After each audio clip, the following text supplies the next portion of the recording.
섹시한 러블리즈죠. 우리 만날래 내려줄 할 말이 있어. 우리 만나자 물어볼 게 있으니까. 아주 내 맘에 꽃가루 갖고 다니거라. 널 위해서 해주고픈 일들이 좀 많아. 너는 내 destiny, 날 끄는 gravity. 고개를 돌릴 수가 없어. 너만 보잖아. 너는 내 destiny, 떠날 수 없어. 난 나의 지구야, 내 하루의 중심.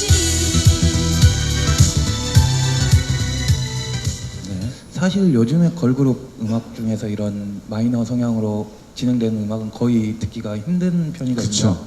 근데 과감하게 이렇게 그 데스티니 같은 마이너 진행을 한 이유가 좀 궁금하고요. 네. 혹시 예전에 뭐 이별의 그늘이나 좀 뭐 흩어진 나날들 같은 그런 느낌이 좀 느껴지기도 하거든요. 네. 이번 노래에서 그런 걸 좀 염두에 뒀는지가 궁금하고.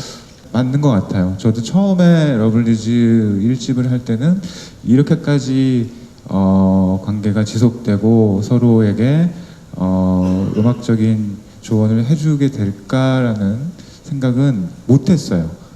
근데 회차가 거듭될수록 이 친구들을 통해서 제가 원피스와 함께지만 보여주고 싶은 음악적인 색깔, 특히 저 개인적으로는 제가 결정적으로 대중음악 프로듀서로는 신스팝, 완성도 높은 신스팝을 만들 수 있는 가장 완벽한 오브젝트라고 생각을 합니다. 그래서 제가 아마 그것 때문에 아이돌 음악계에서도 꾸준히 활동을 할 수 있는 이유가 나이와 관계없이 완성하고 싶은 장르가 그런 신스팝 계열의 음악이다 보니까 저의 어떤 그런 아까 페르소나라고 말씀하신 그런 부분이 과감하게 투영이 되는 것 같고요. 마이너 코드는 제가 데뷔 때부터 특히 대한민국의 리스너들의 취향 중에서 조그만 마이너 풍의 음악이 나오면 그걸 하나의 그냥 큰 묶음으로 보는 경향이 있다라는 거를 한 20몇 년간 제가 개인적으로 느끼고 있는데 저 나름대로는 그게 단순히 저의 예전 곡 몇 곡과 비교되는 색깔이라기보다는 마이너 곡이 갖고 있는 전반적인 정서, 대표적인 정서라고 저는 생각을 하고요. 메이저 특히 락앤롤 같은 경우에는 비슷한 분위기로 여러 수십만 곡이 탄생하듯이 마이너도 하나의 어떤 그런 큰 리그다라고 저는 개인적으로 생각을 합니다. 그리고 개인적으로 데스티니에 대한 탄생 배경은, 그러니까 비화는 자, 러블리즈 친구들이 처음에 3번의 곡을 다 짝사랑, 그걸 한 번은 캔디처럼 달콤함에 비유를 했었고, 또 한 번은 수줍은 안녕으로 고백을 했고, 또 정말 이 사랑과 재채기는 감출 수 없던 재채기에도 비유를 했었는데 어디에도 그 짝사랑이 받아들여졌다는 얘기는 안 나와요. 그래서 사실 짝사랑이라는 건 굉장히 아름답고 행복한 마음도 주지만 동시에 굉장히 사람을 외롭고 비참하고 또 쓸쓸하게 만드는 양날의 검이잖아요. 그러다 보니까 이번엔 과감하게 그럼 그 짝사랑이 받아들여지지 않은 소녀들의 마음을 노래를 해보는 게 어떨까라고 방향이 자연스럽게 흘러갔던 것 같습니다. 그래서 저도 아침에 댓글을 보고 아니나 다를까 아저씨가 괜히 이 어린 친구들을 90년대로 소환하는구나. 근데 최근에 트렌드 자체가 그런 90년대, 80년대에 대한 느낌이 반갑게 받아들여지고 있다 보니까 저는 개인적으로는 지금쯤 표현할 수 있는 색깔이 아닐까. 저희가 데뷔곡인 캔디젤리 러브부터 안녕 아추까지 풋풋한 감성과 상큼한 모습을 보여드린 소녀 3부작이었다면 이번에는 보다 성숙한 모습을 보여드리기 위한 새로운 러블리즈의 시작점이라는 뜻에서 앨범 타이틀을 뉴트럴러지로 정했습니다. 너는 내 destiny, 떠날 수 없어. 난 나의 지구야, 내 하루의 중심.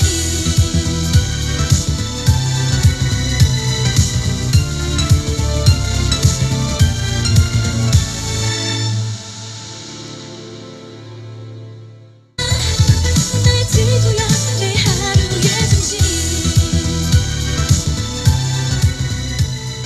네, 사실 요즘에 걸그룹 음악 중에서 이런 마이너 성향으로 진행되는 음악은 거의 듣기가 힘든 편이거든요. 그쵸. 근데 과감하게 이렇게 그 데스티니 같은 마이너 진행을 한 이유가 좀 궁금하고요. 네. 혹시 예전에 뭐 이별의 그늘이나 좀 뭐 흩어진 나날들 같은 그런 느낌이 좀 느껴지기도 하거든요. 네. 이번 노래에서 그런 걸 좀 염두에 뒀는지가 궁금하고. 맞는 것 같아요. 저도 처음에 러블리즈 1집을 할 때는 이렇게까지 관계가 지속되고 서로에게 음악자라고 저는 개인적으로 생각을 합니다. 그리고 개인적으로 데스티니에 대한 탄생 배경은, 그러니까 비화는, 자, 러블리즈 친구들이 처음에 3번의 곡을 다 짝사랑, 그걸 한 번은 캔디처럼 달콤함에 비유를 했었고, 또 한 번은 수줍은 안녕으로 고백을 했고, 또 정말 이 사랑과 재채기는 감출 수 없던 재채기에도 비유를 했었는데, 어디에도 그 짝사랑이 받아들여졌다는 얘기는 안 나와요. 그래서 사실 짝사랑이라는 건 굉장히 아름답고 행복한 마음도 주지만 동시에 굉장히 사람을 외롭고 비참하고. 내가 지금 할 말이 있어. 바로 윤상 선배님이 프로듀싱한 러블리즈죠. 우리 만날래 내가 지금 할 말이 있어 우리 만나자 뭘 어떻게 있으니까 내 맘에 꽃가루 갖고 다니거라 널 위해서 해주고 얘기해줘 알아